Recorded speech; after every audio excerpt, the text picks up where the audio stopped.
Hey, what's up guys? So in this video we will see how to change the notification sound on your Samsung Galaxy A16.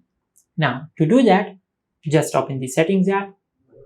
Now from here scroll down and tap on sounds and vibration. Now from here just tap on notification sound.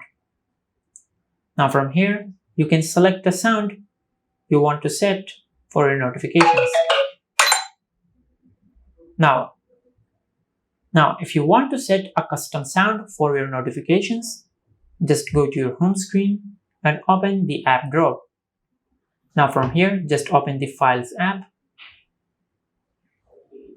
Now from here, just select Audio Files. Now from here, just select the music or the sound you want to set as your custom notification sound. Now from here, just tap and hold. Now from here, just tap and hold to select the notification sound. Now once you have selected the notification sound, just tap on copy.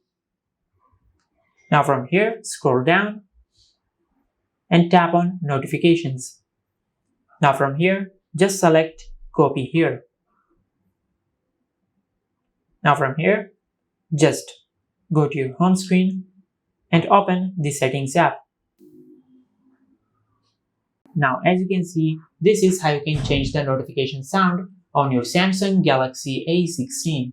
If you found this video helpful, please like the video and subscribe to our channel and hit the bell icon to get notified when we upload a new video.